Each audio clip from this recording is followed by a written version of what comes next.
Bismillahirrahmanirrahim. Alhamdulillah Rabbil Alamin. Wassalatu wassalamu ala ashrafil anbiya wal mursalin Sayyidina Maulana Muhammadin wa ala alihi wa sahbihi ajma'in. Qala al-musanniful imam Hujjatul Islam Abi Hamid Al-Ghazali rahimahullah wa nafa'ana bi'ulumih. At-tasi'ah salatut tasbih. Wa hadhihi as-salah ma'thuratun ala wajhiha ولا تختص بوقت ولا سبب ويستحب ألا يخلو الأسبوع منها مرة واحدة أو الشهر مرة فقد روى إكرمة عن ابن عباس رضي الله عنهما أنه صلى الله عليه وسلم قال للعباس بن عبد المطلب ألا أعطيك ألا أمنحك ألا أحبوك بشيء إذا أنت فعلته غفر الله لك ذنبك أوله وآخره قديمه وحديثه خطأه وعمده سره وعلانيته تصلي 4 ركعات تقرأ في كل ركعة فاتحة الكتاب وسورة فإذا فرغت من القراءة في أول ركعة وأنت قائم تقول سبحان الله والحمد لله ولا إله إلا الله والله أكبر 15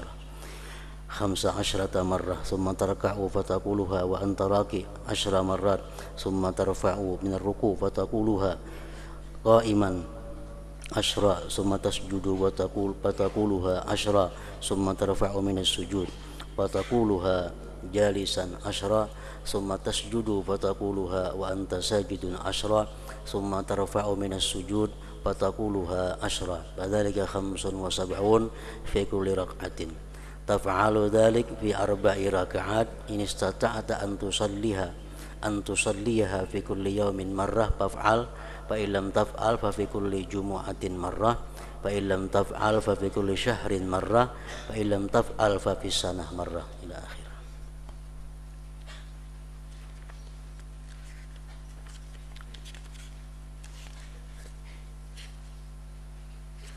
Pasal mengenai salat tasbih. Salat ini ma'thur atas wajahnya. Salat tasbih ini datang dari Rasulullah sedemikian rupa dan tidak tertentu dengan waktu dan sebab. Sama yang tasbih itu kapan dan kalau ada sebab-sebabnya. Dibolehkan melaksanakan salat tasbih itu kapanpun asal jangan di waktu-waktu yang terlarang seperti imbah subuh, imbah asar, tengah hari, tenggelam matahari, nah jangan. Disunnatkan sembahyang tasbih itu agar 1 minggu tidak kosong daripadanya sekali atau sebulan sekali. Ikrimah telah meriwayatkan dari Ibni Abbas radhiyallahu anhuma bahwasanya Nabi sallallahu alaihi wasallam bersabda kepada Abbas ibni Abdul Muttalib, pamannya Rasulullah, ala u'tika ala amnahuka ala ahbuka bi syai'in idza anta fa'alta ghafarallahu laka dzambaka awwalahu wa akhirah qadimahu wa haditha khata'ahu wa 'amdah sirrahu wa 'alaniyatah tusalli 4 raka'atin taqra'u fi kulli raka'atin fatihatal kitab wa surah فإذا فرغت من القراءة في أول ركعة وأنت قائم تقول سبحان الله والحمد لله ولا إله إلا الله والله أكبر 15 مرة ثم تركع فتقولها وأنت راكع 10 مرات ثم ترفع من الركوع فتقولها قائما 10 ثم تسجد فتقولها 10 ثم ترفع من السجود فتقولها 10 فذلك 75 في كل ركعة taf'alu dhalik bi 4 raka'at in istata'ta an tusalliyaha fi kulli yawmin marratan faf'al fa in lam taf'al fa fi kulli jum'atin marrah fa in lam taf'al fa fi kulli syahrin marrah fa in lam taf'al fa fis sanah marrah. Artinya sabda Rasulullah kepada paman beliau Sayyidina Abbas, maukah saya memberimu, maukah saya hadiahkan kepadamu, maukah saya sampaikan kepadamu akan sesuatu yang apabila kamu kerjakan maka Allah akan mengampunimu, yakni dosamu yang terdahulu dan kemudian, yang lama dan yang baru, kekeliruan dan kesengajaan, rahasia dan terang-terangan, yaitu kamu salat 4 rakaat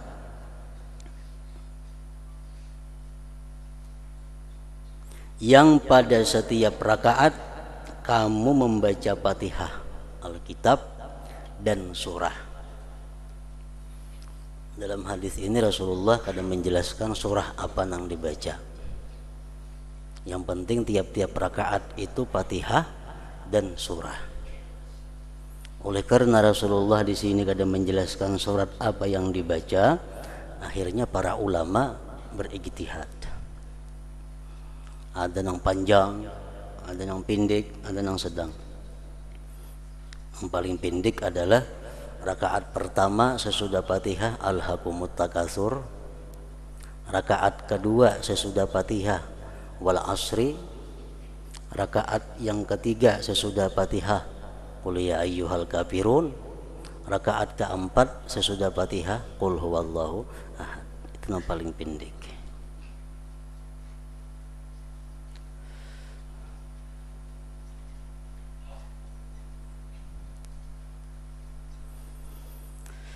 Jadi usalli salat tasbih 4 rakaatin sunnatan lillahi ta'ala.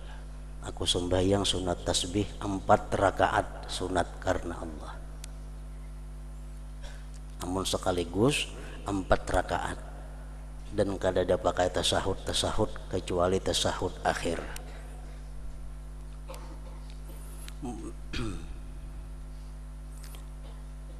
Kalau hendak dua boleh juga. Usalli rak'ataini min salati tasbih sunnatan lillahi ta'ala. Aku sembahyang 2 rakaat dari sembahyang tasbih sunat karena Allah Ta'ala.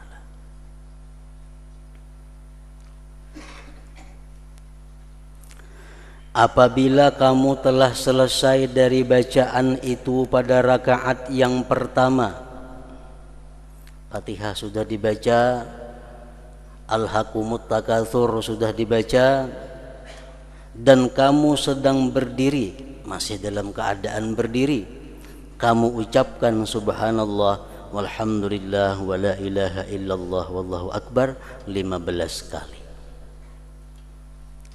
Jadi sesudah Fatihah rakaat pertama Alhaakumut Takatsur, subhanallah walhamdulillah wa la ilaha illallah wallahu akbar 15, hanyar rukuk. Kemudian kamu rukuk, baca dulu bacaan sunat waktu rukuk, subhana rabbiyal azim, subhana rabbiyal azim, subhana rabbiyal azim 3 kali.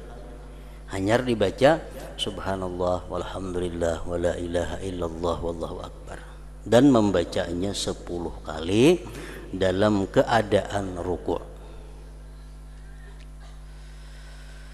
Lalu kamu bangun dari rukuk, i'tidal, sami Allahu liman hamidah rabbana walakal hamdu. Hanyar baca pulang subhanallah walhamdulillah wa la ilaha illallah wallahu akbar 10 kali. Lalu kamu bangun dari rukuk dan mengucapkannya 10 kali dalam keadaan berdiri, dalam keadaan i'tidal. Kemudian kamu sujud dan kamu mengucapkannya 10 kali pulang sesudah tasbih sujud, subhana rabbiyal a'la, subhana rabbiyal a'la, subhana rabbiyal a'la, hanyar subhanallah walhamdulillah wa la ilaha illallah wallahu akbar 10 kali. Lalu kamu bangun dari sujud, duduk antara 2 sujud, baca rabbighfirli warhamni, itu doa yang biasa, hanyar tasbihnya dan mengucapkannya 10 kali pula dalam keadaan duduk, maksudnya duduk antara 2 sujud. Kemudian kamu sujud, baca bacaan tasbih sujud, Subhana Rabbil A'la 3 kali dan mengucapkannya pulang. Subhanallah walhamdulillah wa la ilaha illallah wallahu akbar 10 kali dalam keadaan sujud. Lalu kamu bangun dari sujud dan mengucapkannya 10 kali. Duduk istirahat. Duduk istirahat. Baca 10 kali. Itulah 75 dalam setiap rakaat. Kamu lakukan hal itu dalam 4 rakaat. Sembahyang sunat tasbih termasuk sembahyang nang kada disuruh berjamaah. Sembahyang sunat tasbih termasuk sembahyang yang tidak disyarakkan, tidak diperintahkan melaksanakannya berjamaah. Artinya mengerjakannya sorangan-sorangan saja. Andai kata kita laksanakan sembahyang tasbih itu berjamaah, lalu khilaf ulama. Karena dari Nabi kada ada berjamaah sembahyang tasbih. Kita gawi berjamaah. Ada mengatakan ujar ulama kada boleh itu berjamaah. Karena dari Nabi memang kada sunat berjamaah. Ada yang mengatakan boleh aja berjamaah. Ada yang mengatakan bagus kalau berjamaah.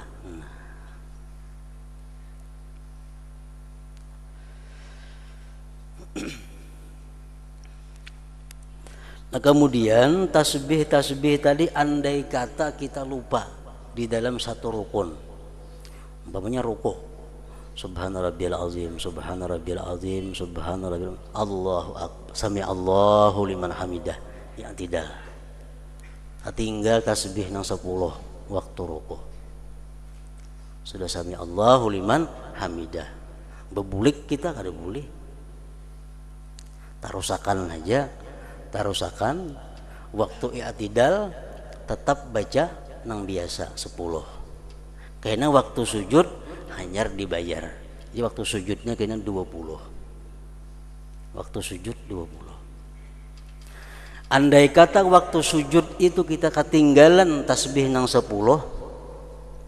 begitu Allahu Akbar duduk antara 2 sujud, hanya ingat, tadi aku kan tasbih sujud itu yang 10, biarkan aja, tarusakannya duduk antara 2 sujud, baca-bacaan doa itu, tasbih nang 10 aja, karena sujud nang kedua hanya dibayar, sujud nang kedua 20. Jadi membayar itu jangan meletakkannya di rukun-rukun pendek. Rukun pendek itu yang tidak, rukun pendek jangan di situ membayarnya. Duduk antara 2 sujud itu rukun pendek, jangan di situ membayarnya. Harus di rukun-rukun yang panjang, sujud rukun panjang.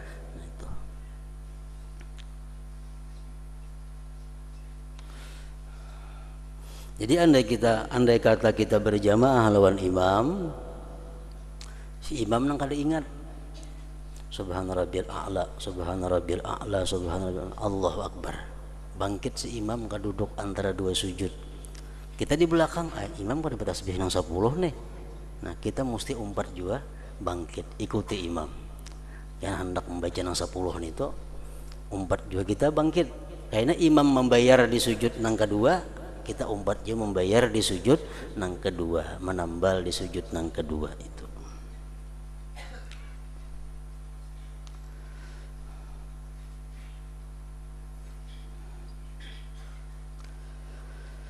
Kamu lakukan hal itu dalam 4 rakaat.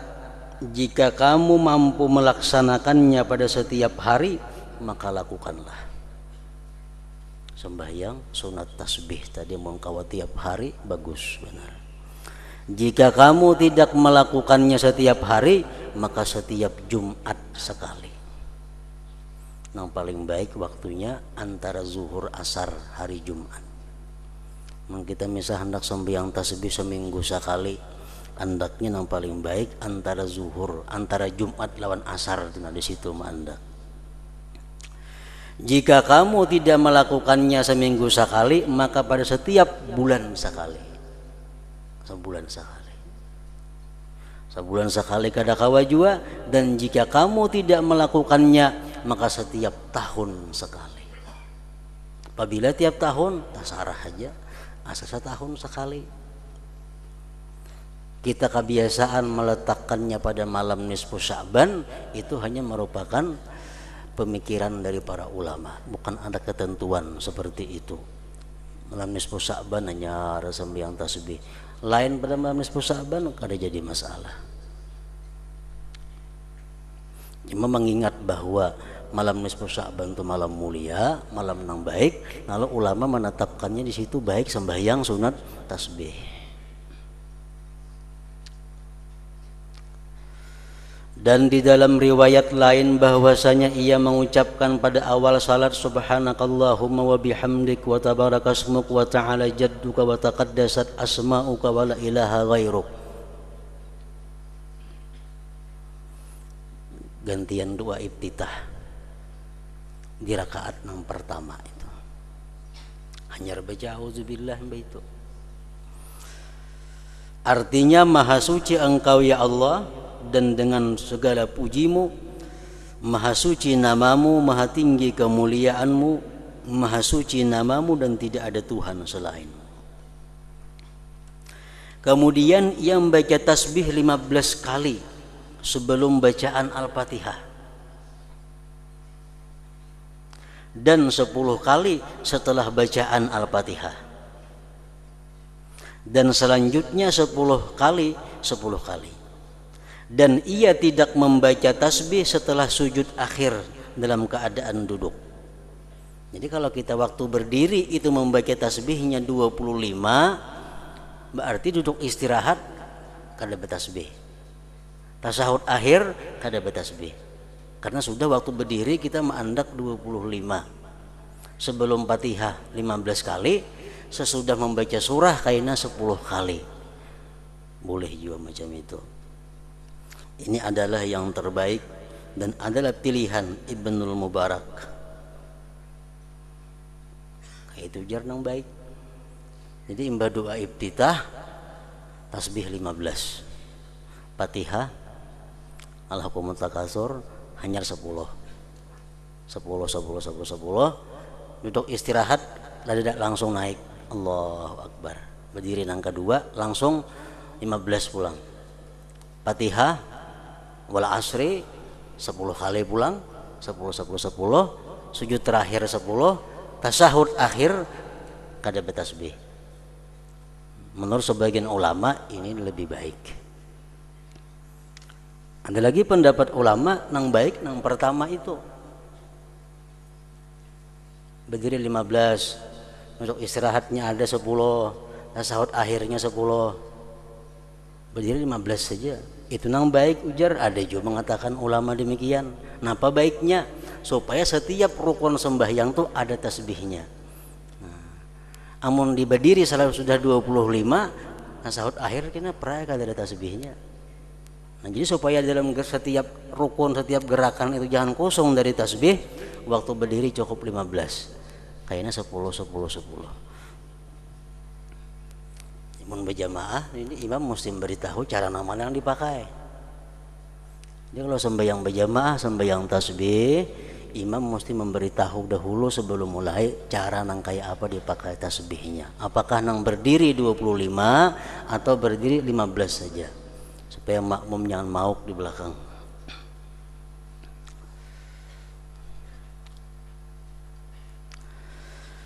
Jika ia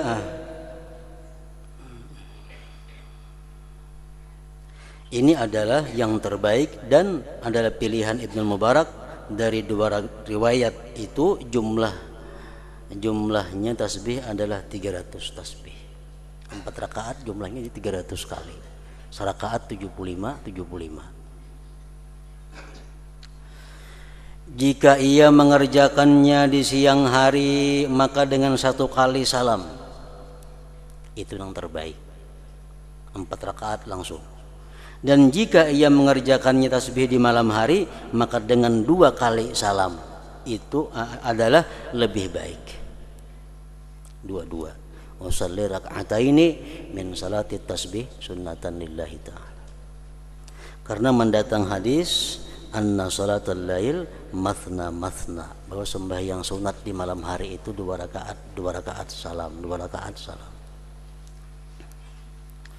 Artinya sesungguhnya salat malam itu 2 rakaat.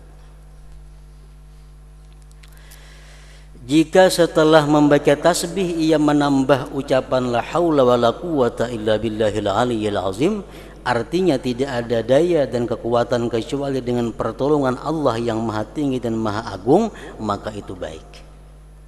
Subhanallah walhamdulillah wa la ilaha illallah wallahu akbar wa la haula wa la quwata illa billahil aliyyil azim. Karena hal itu telah terdapat di dalam sebahagian riwayat.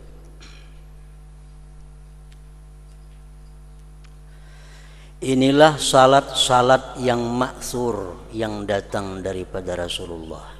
Sunat wudu, tahiyatul masjid, semalam dan seterusnya. Tidak sedikit pun dari salat ini disunatkan di dalam waktu-waktu yang makruh. Tidak sedikit pun dari salat ini, tasbih contohnya tadi, salat hajat, salat istikharah, itu kada disunatkan di dalam waktu-waktu yang makruh, imbah asar, imbah subuh, jangan. Kecuali salat tahiyatul masjid. Itu apabila aja boleh. Tahiyatul masjid itu.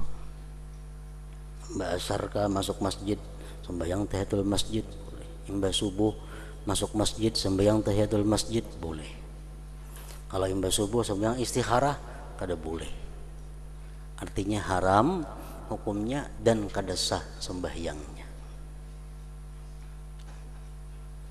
Sembahyang hajat, imbah sembahyang subuh kada boleh.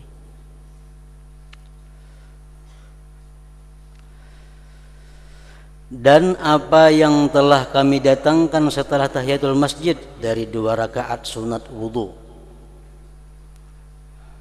salat hendak bepergian, keluar dari rumah, istikharah, maka jangan dilakukan pada waktu-waktu makruh itu.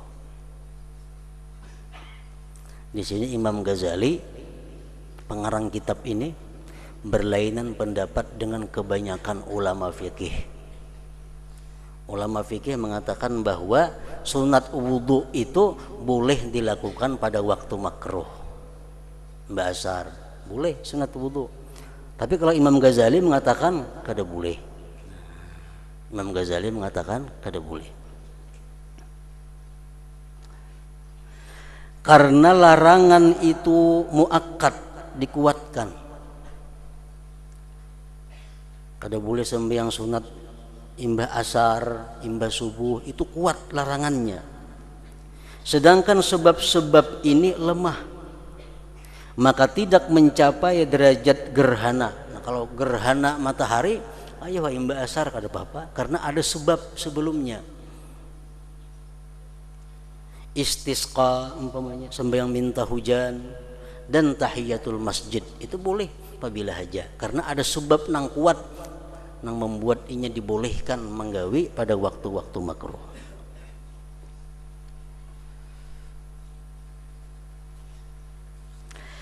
Saya telah melihat sebagian ahli tasawuf salat pada waktu-waktu yang dimakruhkan akan 2 rakaat wudu. Ujar Imam Ghazali, aku melihat orang-orang sufi sembahyang 2 rakaat sunat wudu di waktu makruh, mbak asar contohnya, dan itu di puncak kejauhan. Itu salah, ujar Imam Ghazali. Tapi pendapat ulama yang banyak mengatakan boleh aja sunat wudu itu di waktu makruh.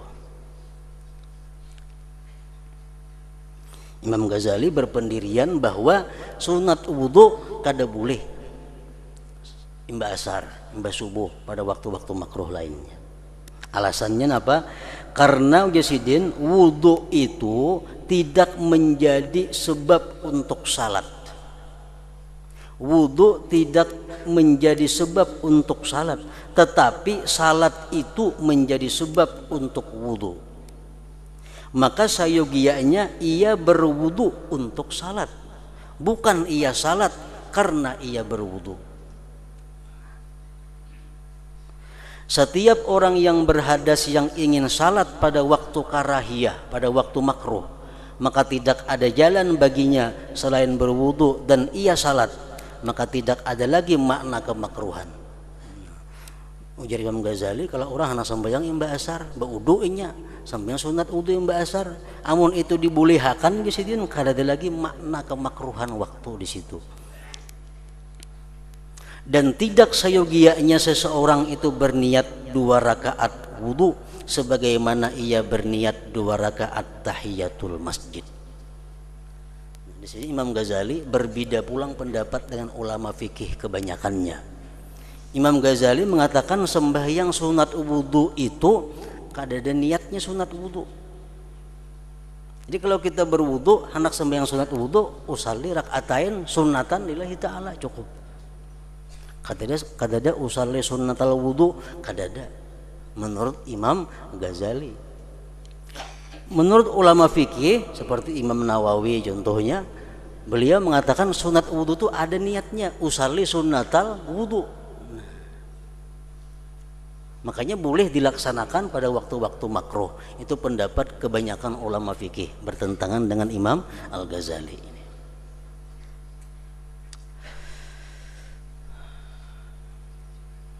Dan tidak sayogianya seseorang itu berniat 2 rakaat wudu sebagaimana ia berniat 2 rakaat tahiyatul masjid. Ujar Imam Ghazali, kalau kita masuk masjid, usalli tahiyatul masjid, itu tahiyatul masjid. Kalau wudu, usalli sunatul wudu, itu kada ada. Nah, ujar Imam Ghazali, tapi pendapat yang lain tadi ada itu. Tetapi apabila ia berwudu maka ia salat 2 rakaat karena sunat mutlak saja, agar wudunya tidak kosong sebagaimana yang dilakukan oleh Bilal, maka itu adalah semata-mata sunat yang terletak setelah wudu. Hadis Bilal itu tidak menunjukkan bahwa wudu itu sebab seperti gerhana dan tahiyatul masjid sehingga ia berniat 2 rakaat wudu. Ada itu. Maka mustahil ia berniat wudu dengan salat, tetapi supaya ia berniat salat dengan wudu. Dan bagaimana teratur bahwa ia mengucapkan pada wudunya, saya berwudu untuk salatku, dan pada salatnya ia mengucapkan saya salat untuk wuduku. Daur gesitin itu. Kita berwudu berniat listibahatis salah. Kita berwudu niat untuk dibolehkan sembahyang. Jadi kita berwudu untuk sembahyang. Lalu kita sembahyang untuk wudu pulang lata bulik ke itu kada mau. Jadi Imam Ghazali tetap berpendirian bahwa sunat wudu itu kada ada. Pokoknya bila kita imbah berwudu, sembahyang sunat mutlakkah, sembahyang apakah? Iya sudah ngarannya sunat wudu itu. Nah, itu pendapat Imam Al-Ghazali. Tetapi orang yang ingin menjaga wudunya dari pengusungan pada waktu karahiyah, pada waktu makruh, maka hendaklah ia berniat mengqadha jika mungkin dalam tanggungannya terdapat salat yang belum dikerjakan karena salah satu dari beberapa sebab. Amun yasidin hendak juga imbah asar sembahyang sunat wudu, ayo jabar wudu, cuma sembahyangnya sembahyang mangkada, sembahyang nangapa dikada asal ada kadaan. Nah, itu boleh. Ujar Imam Ghazali. Kita imbah asar wudu, sembahyang mangkada nangapa kan dikada. Nah, itu boleh macam itu. Kalau semata-mata sembahyang sunat wudu aja kada boleh pada waktu makruh tadi, ujar Imam Ghazali. Karena sesungguhnya mengqadha salat di waktu-waktu makruh karahiyah itu tidak makruh. Adapun niat sunat maka tidak ada jalan baginya. Kalau hanya sekedar sunat wudu itu kada ada jalannya.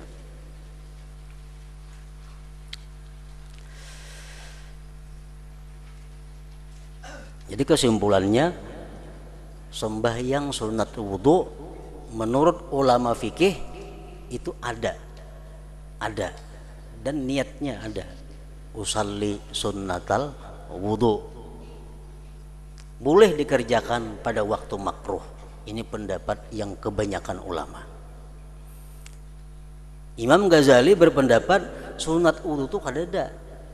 Pokoknya bila kita imbah wudu sembahyang sunat apapun, sunat wudu sudah ngarannya.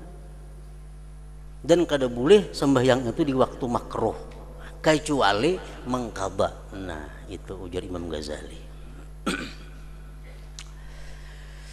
Di dalam pelarangan mengenai waktu-waktu karahiyah itu terdapat 3 perkara yang penting. Kenapa kada boleh sembahyang sunat imba asar, imba subuh, pas matahari di tengah-tengah, matahari tinggalam, matahari terbit, kada boleh sembahyang di situ, sembahyang sunat nang kada ada sebabnya. Kenapa? 1, menjaga diri daripada menyerupai para penyembah matahari. Menjaga diri daripada menyerupai para penyembah matahari. Orang penyembah matahari bila matahari terbit disembahnya, matahari tenggelam disembahnya pula. Nah, supaya kita jangan tak imbai lawan itu, jangan sembahyang di waktu itu. Sembahyang sunat nang kada ada sebab sebelumnya. Yang kedua, menjaga diri dari bertebarannya syaitan. Karena Nabi SAW bersabda, inna syamsa la tatlu'u wa ma'aha qarnus syaitan fa idza tala'at qaranaha wa idza irtafa'at faraqaha fa in istawat qaranaha fa idza zalat faraqaha fa idza tadayyaqat lil ghurub qaranaha fa idza gharabat faraqaha.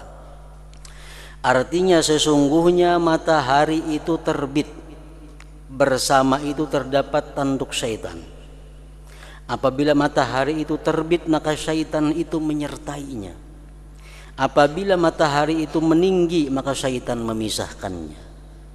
Apabila matahari itu di tengah hari jam 12 tuh, maka syaitan tidak menyertainya, maka syaitan itu menyertainya.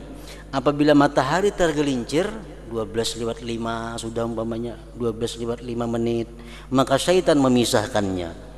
Apabila condong untuk terbenam, maka syaitan menyertainya. Dan apabila matahari terbenam, maka syaitan memisahkannya. Makanya jangan sembahyang di waktu-waktu itu. Beliau melarang dari salat pada waktu-waktu ini dan memperingatkan alasannya. Yang ketiga, bahwasanya orang-orang yang menempuh jalan menuju akhirat senantiasa menekuni salat pada seluruh waktu. Orang tuh hendak lakas dapat ma'rifatullah, ini salat setiap saat, sembahyang terus menerus pada satu jalan dari ibadah itu menyebabkan kebusanan. Orang nang hendak lakas dapat ma'rifat ini sembahyang 24 jam kada sing ngarantian. Nah, itu kayaknya menimbulkan kebusanan, kemuyakan. Manakala beliau melarang sesaat untuk ibadah, maka kerajinan itu bertambah dan terbangkitlah pendorong-pendorong karena manusia tamak ingin terhadap apa yang dilarang. Nah, begitu sampai asar, sembahyang asar, kada boleh sembahyang sunat. Nah, di situ istirahat orang nang hendak menempuh jalan akhirat tadi. Istirahat 2-3 jam dulu, kada boleh sembahyang sunat. Gunanya istirahat itu apa? Menambahkan semangat baru, supaya jangan bosan. Di dalam mengusungkan waktu-waktu ini terdapat penambahan dorongan dan membangkitkan untuk menanti habisnya waktu. Maka waktu-waktu ini dikhususkan untuk membaca tasbih dan istighfar karena menjaga dari kebusanan, sebab terus menerus dan melapangkan dengan berpindah dari satu macam kepada macam yang lain.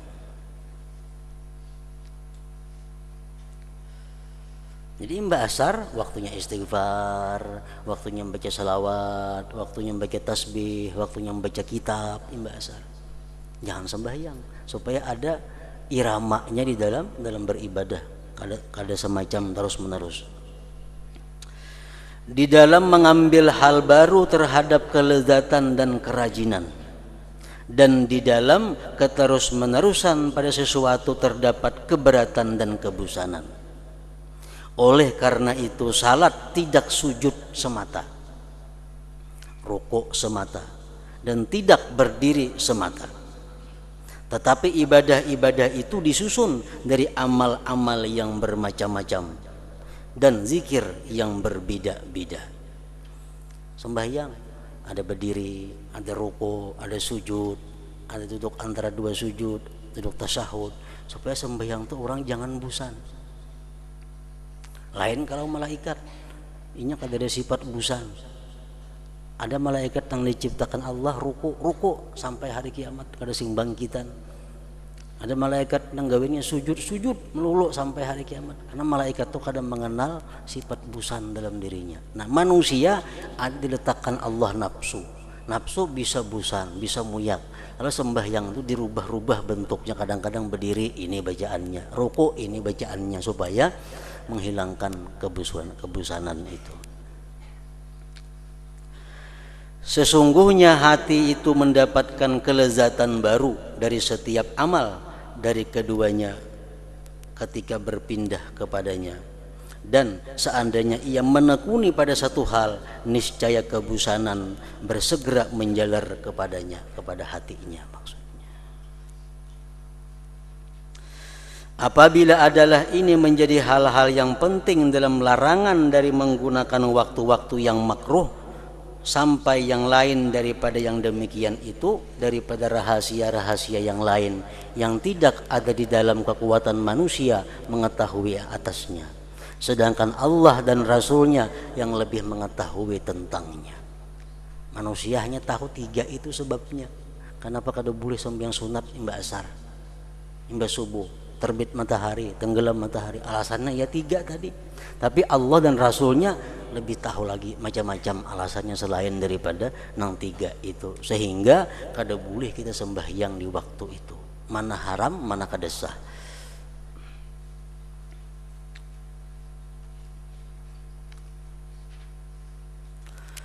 Kepentingan-kepentingan ini tidak ditinggalkan kecuali dengan sebab-sebab yang penting dalam syara.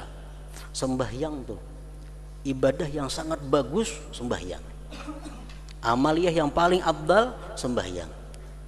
Nah, ibadah yang sangat abdal itu kada boleh manggawi imba asar, berarti ada yang penting benar di situ. Berarti ada masalah yang sangat berat. Sembahyang amal ibadah yang paling mulia tetap kada dibolehkan imba asar. Berarti waktu itu ada hikmah, ada rahasia yang hanya diketahui oleh Allah Subhanahu wa taala dan Rasulnya. Kepentingan-kepentingan ini tidak ditinggalkan kecuali dengan sebab-sebab yang penting dalam syara, seperti mengqadha salat-salat, namun mengqadha ayuha imba asar. Salat istisqa, gerhana, dan tahiyatul masjid itu kada jadi masalah. Adapun apa yang lemah daripadanya, sebab-sebab yang lemah, istikharah, sembahyang hajat, maka tidak sayogianya untuk menolak tujuan larangan ini. Inilah pendapat yang terkemuka menurut kami, wallahu a'lam.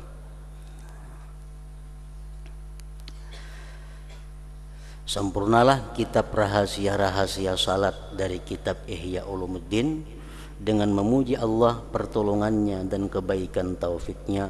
Walhamdulillah wahdah, wassalatu ala khairi khalqih Muhammadin wa ala alihi wa sahbihi wa sallim tasliman katsira.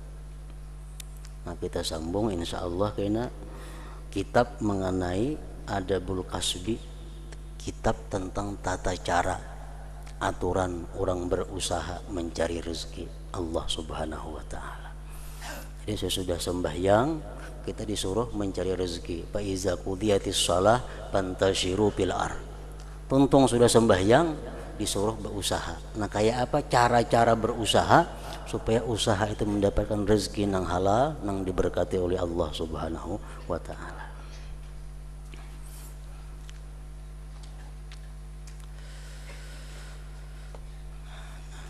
Nanti jadi dibagi selembar fotokopian mengenai kaifiat salatul hajat. Ini salat hajat yang paling inting, yang paling ringan, nang patut dijadikan wirid harian. Ampun kada sanggup menggawe nang panjang pada ini.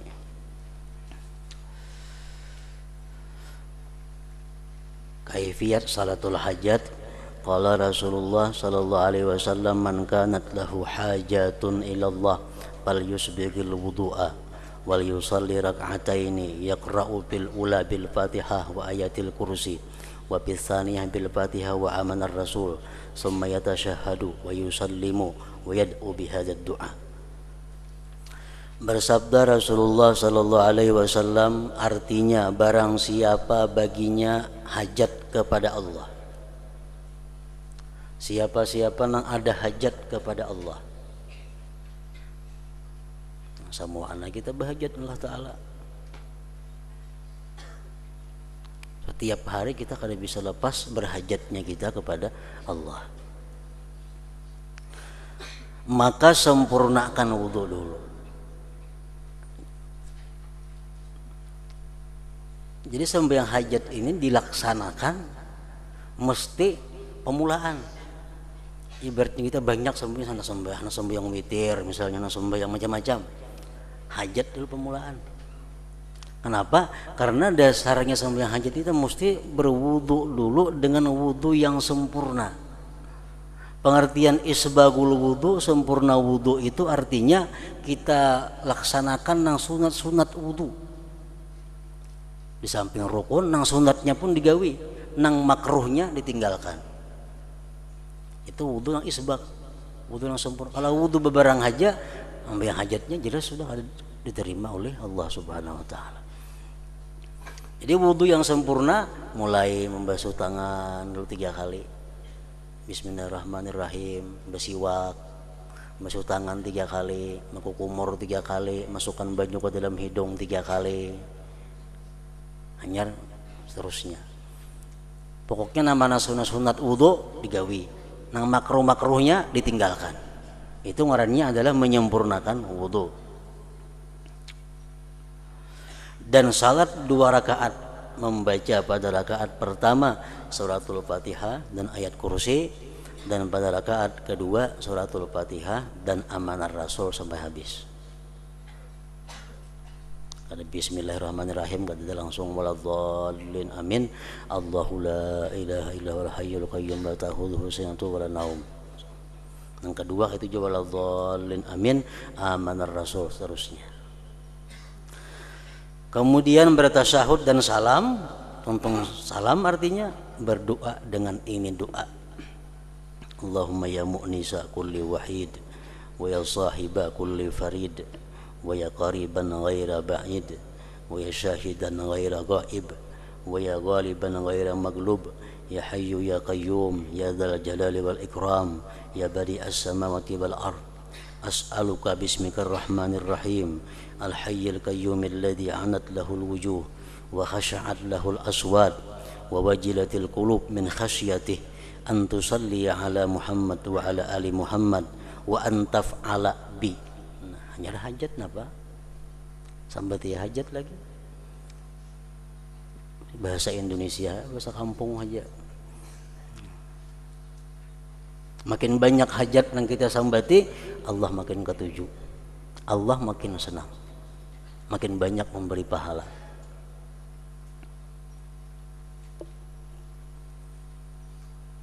Jadi bangun tengah malam, hendak sembahyang macam-macam sembahyang, berwudulah wudu yang sempurna, hajat dulu. Hanya sambung sembahyang witir ke sembahyang apa kata sarahnya. Niat salat hajat macam-macam niatnya, diambil salah satunya di sini, usalli li qada'il hajat rak'ataini sunnatan lillahi ta'ala. Aku sembahyang untuk ditunaikan hajat 2 rakaat sunat karena Allah. Aku sembahyang untuk ditunaikan hajat 2 rakaat sunat karena Allah Ta'ala. Yang kedua, yang perlu sebelum doa baik dibaca dahulu Bismillahirrahmanirrahim. Alhamdulillahirabbil alamin. Allahumma salli ala sayyidina Muhammadin wa ala alihi wa sahbihi wa sallim. Hanyar Allahumma ya mu'nisa kulli wahid wa ya sahiba kulli farid. Penutup doa untuk menyambati hajat macam-macam sambati hajat, tutup dengan wa sallallahu ala sayyidina Muhammadin wa ala alihi wa sahbihi wa sallama walhamdulillahi rabbil alamin amin. Nah, itu menunjang jiwa untuk dikabulkannya hajat tadi.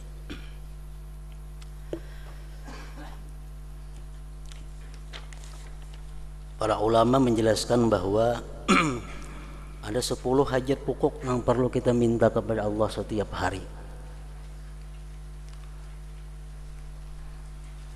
10 pokok ini sangat kita perlukan. Jadi sembahyang hajatnya semacam amaliyah rutin tiap hari. Hajat yang paling penting yang kita minta kepada Allah, ghufranuz dzunub, agar diampuni dosa. Itu yang pertama. Jadi bahwa antaf ala bi, ya Allah ampuni dosa ulun.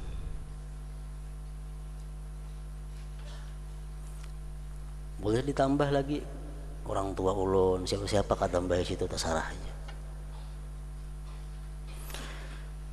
Yang kedua yang kita minta kepada Allah, ilman nafi'a, ilmu yang bermanfaat. Ilmu yang bermanfaat. Ya Allah, berilah hamba-Mu ini ilmu yang bermanfaat. Yang ketiga yang perlu diminta, amalan mutaqabbala, amal diterima. Ya Allah, terimalah ibadah-ibadah yang hamba lakukan. Terimalah taat-taat yang hamba lakukan.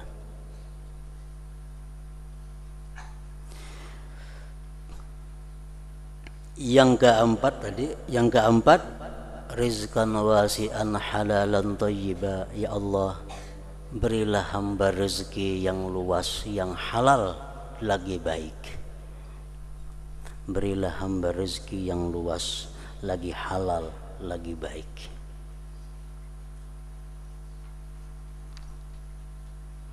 Yang kelima, zaujan wa dzurriyyatan sulaha.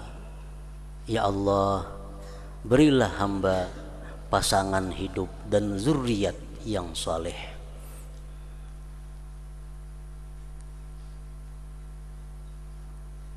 Itu yang belum berbini, belum beranakan, yang sudah, jadikanlah pasangan hamba dan zuriat hamba orang-orang yang saleh. Yang sudah berisian itu, yang belum beri, yang sudah jadikan. Yang keenam, minta kepada Allah an-nasru alal a'da. Ya Allah, tolonglah hamba menghadapi musuh. Tolonglah hamba-Mu menghadapi musuh-musuh hamba.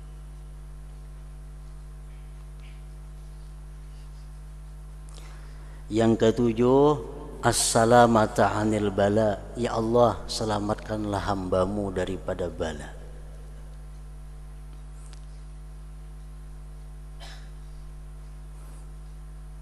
Bala itu, hakikat bala adalah tiap-tiap sesuatu yang membuat murka Allah, itu bala. Tiap-tiap sesuatu yang membuat murka Allah itu bala. Kita dapat duit, begitu dapat duit diulah ke maksiat, duit itu bala ngarannya. Kita dapat musibah, dengan musibah kita ingat kepada Allah, tambah rajin ibadah, musibah itu bukan bala ngarannya. Jadi minta selamatkan daripada bala. Bala itu sesuatu yang membuat Allah murka kepada kita.